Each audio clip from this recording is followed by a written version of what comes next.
You ever have one of those mornings where, right out of a dead sleep, the universe decides to slap you in the face? 5 in the damn morning, I'm snoring away in my tent on my own property, when 3 flashlights hit me so hard I nearly have a heart attack. I mean, full-on police interrogation vibes. Radio static, boots crunching on my gravel, bird songs drowned out by gruff voices telling me I'm trespassing on my own land. I'd laugh, but my heart's still doing the samba in my chest. And right there, backlit by their headlights like the queen of mean herself, stands Delilah Thornwick. Clipboard tight to her chest, that poison-sweet smile painted on, watching these cops treat me like some kind of squatter. She called them just because I was camping on my own ranch. You ever had someone weaponize law enforcement against you, just for existing? If you have, you know the feeling. It's anger with a side of disbelief. Drop a comment if you've ever had an HOA nightmare, because I know I'm not the only one. Let me tell you, she picked the wrong guy. Name's Jasper Calloway. I'm 52 now, but this all kicked off 3 years back. After cancer took my wife, Margaret, bit by bit, I cashed out. Sold my electrical business. Bought myself 40 acres of what I thought was peace up in Colorado. Paid cash. No drama, I figured. Just pine trees, fresh air, and a big old lake. Everything Margaret used to dream about back when hospital walls were closing in. She'd talk about a place with a lake, pine trees, family around a campfire, kids laughing, with smoke rising in the cool air. I wanted to make it real, so I found the spot. Bought it from old Bill Hutchkins, a rancher whose handshake could tell a whole story. He just said, "Take care of her. She's been good to my family." Deed was ironclad. No shared access, no fine print, nothing sneaky. Just me, 40 acres and what I thought would be a little peace. Didn't take long for peace to knock right off my porch. 2 months in, I'm sipping coffee on the steps when I hear high heels, sharp, angry, like a woodpecker with a vendetta. There's Delilah, president of the Pine Ridge Estates HOA, rolling up in her white Lexus. Clipboard and all. The way she says my name makes you feel like you've been caught cheating on a test. "Mr. Calloway, we have procedures. The lake's always been for community recreation." Slides me a violation notice, all official looking, right across my porch railing. I'm just staring at her, steam rising from my mug, trying to keep my patience. "Ma'am, this is private property. I got the deed right here." She just smiles, all sharp edges. "We'll see about that. I know people." Her heels click away like gunshots. Next day, I'm at the county recorder's hunting for any evidence of this so-called community access. Clerk Betty, sweet as pie, helps me pull records going back 40 years, deeds, easements, the whole paper trail. There's nothing, not a trace. Call up Bill's son Tom, just to be sure. Dad never gave anyone access except search and rescue teams. Twice. That's it. Delilah's living in her own fantasy land. But that didn't stop her. Next week, I get a letter threatening legal action if I don't restore community access. I laugh so hard I nearly spill my coffee. It's not about water rights. It's about control. Margaret used to say, "Bullies only speak one language. Consequences." Guess it was time to educate Delilah. She ramps it up, cease and desist, official-looking documents, the whole song and dance. Claims I'm interfering with recreational easement. I drive back to the courthouse, dig even deeper. Betty helps again. No easement, no access agreement, nothing. I call Tom. "Did your dad ever let neighbors swim?" He snorts. "Nope. Lawsuit waiting to happen." Still, I test it. Go camping at the lake. Sun's setting, water looks like glass, smells like pine and sage. Perfect until 3 families roll up like it's public property. Kayaks, coolers, the works. Delilah said it was fine. I ask, "How long's this been going on?" "Since last summer. Maybe the summer before." So much for decades of tradition. I ask them to leave politely, and they do, but not without grumbling about community spirit. Within hours, Delilah's blowing up Facebook with her evil outsider narrative. Photos of crying kids, comments flying in, people calling me a monster for locking up their lake. But I'm an electrician.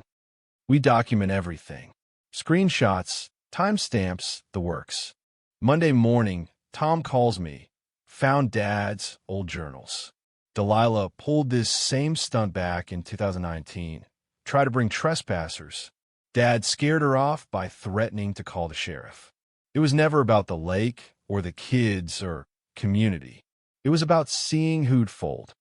She figured the widower would be easy. She was wrong.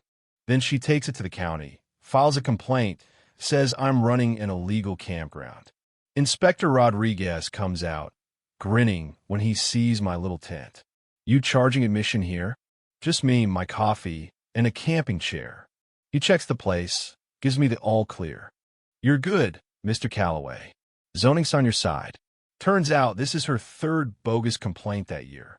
So I put up trail cameras, motion-activated, night vision, the whole 9 yards. And what do I catch? Delilah and her friends, late at night, floating on the lake with beer and flamingo floats, bolt cutters in hand, snipping my fence and making their own access. Audio's clear as day. He can't stop us if we come after dark. I compile everything into a highlight reel. Every trespass, every act of vandalism, all lawyer-ready. Then Delilah tries a new angle. Environmental complaints, social media crusades, wild claims that I'm destroying wildlife. Rodriguez laughs. She's filed 6 bogus reports this year against different owners. County's opening a harassment investigation. Now she's the one on the radar. And then she calls the cops on me for camping on my own land. You remember the start of this story? That was her final move. I hand the cops my deed. Delilah tries to play dumb. Whoever's camping could be anyone. Drug dealers, sex offenders. Cops realize they've been used and turn on her. Filing false reports is a crime, ma'am. Her face turns white. I stay calm, ask for the incident report, thank the officers, and watch her brain break. She's expecting rage, not professionalism. After that, I send certified letters to every HOA board member, demanding they stop all unauthorized access, spelling out legal penalties. Delilah, though, just keeps digging her own grave. More environmental claims, more false accusations. Then karma shows up in the form of my neighbor, Jim. My wife does county bookkeeping. Delilah's been claiming tax deductions for easement rights on your property for 5 years. That's fraud. Turns out, she's been stealing thousands by telling the IRS she owns part of my lake. Her husband, Kevin, works in the county assessor's office. He's the one rubber stamping her fake claims. Public records, emails, everything.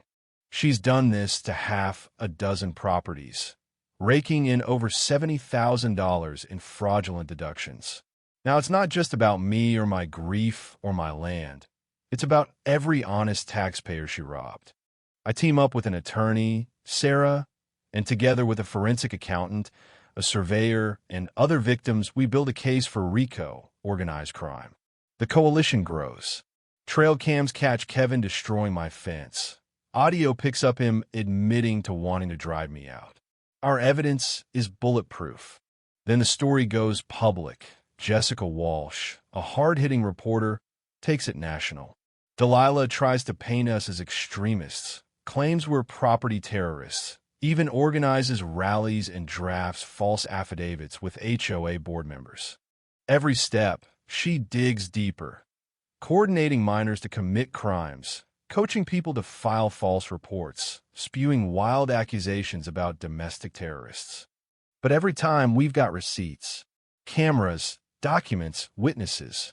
When she tries to set me up with a fake 911 call, I'm 30 miles away buying lumber. Got receipts, security footage, GPS to prove it. Federal prosecutors step in. RICO charges, wire fraud, conspiracy. Delilah and Kevin get arrested. Perp walked in front of the whole county. The HOA dissolves. Assets go back to homeowners. Property values soar. The community leader goes to federal prison for a dozen years. Kevin gets 8, both banned from public office for life. County cleans house. New rules, new oversight, real accountability. For me, the ranch transforms. My grief finds purpose. The lake becomes a nature education center in Margaret's memory. Kids learn about wildlife and water rights. Families picnic by the water. Every sunrise, every child's laugh, every letter from someone we helped, it all says the same thing. Stand up. Don't let bullies win. One person with evidence can change everything.